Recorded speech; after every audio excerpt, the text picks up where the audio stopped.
There are moments in history that were not just events. They were lessons for every human heart until the end of time. Moments where anger could have caused bloodshed, where pride could have destroyed unity, where tribes could have gone to war. But Allah chose certain people, certain moments, and certain wisdom to show humanity what true leadership, patience, and faith look like. Imagine standing in the scorching heat of Makkah. Dust fills the air. The people of Quraysh are rebuilding the Kaaba, the house built by Prophet Ibrahim and his son, Prophet Ismail. The sacred structure had been damaged by floods. Now every tribe wanted the honor of rebuilding Allah's house. They worked together stone by stone, shoulder to shoulder, until they reached one very special moment, the moment of placing the Hajar Aswad, the black stone.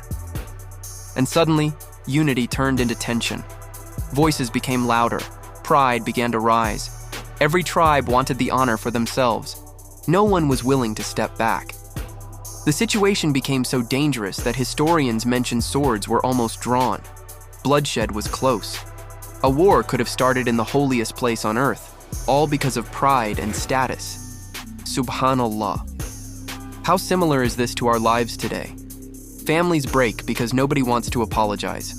Brothers stop speaking because each one wants to win. Marriages collapse because pride is stronger than mercy. Friendships end because hearts become harder than stone. And sometimes Muslims fight one another over status, opinions, and ego, while forgetting the greater purpose of pleasing Allah. But Allah teaches us through this story that wisdom can extinguish a fire that anger cannot. The Quraysh decided they would allow the next person entering the haram to judge between them. And who was that man? It was Prophet Muhammad, before revelation had even begun. The moment they saw him, they said, Al-Amin, the trustworthy one, we are pleased with him. Think deeply about that. Before he was known as a prophet, he was already known for honesty, wisdom, and character. Today, many people want respect without earning trust. They want followers without sincerity. They want honor without humility. But true honor comes from character. The Prophet did not force people to respect him. His honesty made hearts trust him naturally. And this is a reminder for every Muslim today. Your manners are part of your dawah. The way you speak, forgive, help others. Control your anger, and fulfill promises can bring people closer to Islam more than 1,000 speeches. The Prophet listened carefully to the problem. He did not insult anyone. He did not choose one tribe over another. He did not make the situation worse with emotional reactions. Instead, he brought a cloth, placed the Hajar Aswad in the middle, and asked every tribal leader to hold one side of the cloth together. Then, with his blessed hands, he personally placed the black stone. And just like that, the conflict ended. No bloodshed, no humiliation, no war, only wisdom, only justice, only peace. Allahu Akbar. One wise decision saved countless lives. This story teaches us something powerful.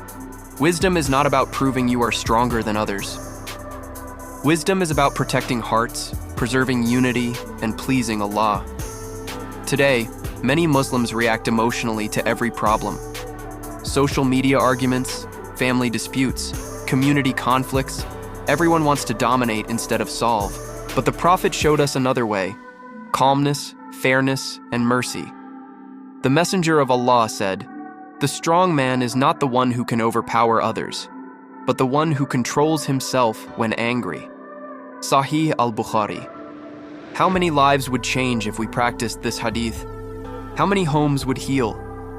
How many hearts would reconnect? How many tears would stop? Sometimes the biggest victory is remaining silent for the sake of Allah. Sometimes the greatest strength is forgiving someone who hurt you. Sometimes the most powerful action is controlling your ego. And look at the Kaaba itself. This sacred house carries deep emotional lessons for every believer. When Prophet Ibrahim and Prophet Ismail were building it, they were not kings. They did not build it with luxury. They built it with faith, sacrifice, and complete submission to Allah. As they raised the foundations, they made this beautiful dua, mentioned in the Quran, "Our Lord, accept this from us. Indeed, you are the all-hearing, the all-knowing." Quran. Look at their humility. Even after obeying Allah, they still feared whether their deeds would be accepted. Today, many people perform acts of worship but forget sincerity. Some pray for people to praise them. Some give charity to show off. Some speak about Islam while their hearts are disconnected from Allah. But the believers constantly worry about acceptance. That is why one of the greatest spiritual diseases is pride. Shaitan himself was destroyed because of arrogance. He worshipped Allah for years, yet one moment of pride destroyed him forever. And many people today are suffering because of hidden arrogance. They refuse advice. They look down on others. They think they are better because of wealth, beauty, followers, or knowledge. But Allah does not look at your appearance or status. Allah looks at your heart. The Kaaba reminds us that all people stand equal before Allah, rich and poor, Arab and non-Arab, black and white, famous and unknown. Everyone faces the same Qibla. Everyone bows to the same Lord. And perhaps this is what our hearts desperately need today. Because this world has exhausted people. Many are silently suffering. Some smile publicly while crying privately. Some are fighting addictions nobody knows about. Some are drowning in anxiety. Some are praying tahajjud while begging Allah for relief. Some feel abandoned because life did not go according to their plans. But listen carefully. Allah never wastes pain. Every hardship carries wisdom. Every delay carries purpose. Every test carries hidden mercy. Allah says in the Quran, "Indeed, with hardship comes ease." Quran, not after hardship, with hardship. Meaning, even in your darkest moment, Allah is sending forms of mercy you may not yet see. Maybe the hardship brought you back to Salah. Maybe the pain softened your heart. Maybe the loneliness made your dua sincere. Maybe the failure protected you from something worse. Subhanallah. Sometimes Allah breaks certain doors because only then will we knock on His door sincerely. And this is why the story of the Kaaba is not just history. It is a message about trust, patience, and unity. Look at the millions who circle the Kaaba every year during Hajj and Umrah. Different languages, different colors, different cultures. Yet they all say the same words, Labbaik Allahumma labbaik. Here I am, O Allah. And perhaps that is what Allah wants from us. Not perfection, but sincerity. Not arrogance, but submission. Not ego, but humility. Many people today think happiness comes from dunya alone. More money, more fame, more attention. But wallahi, hearts only find peace when connected to Allah. You can have everything in this world and still feel empty.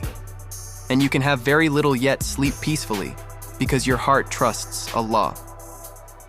The Prophet faced rejection, pain, insults, hunger, and loss.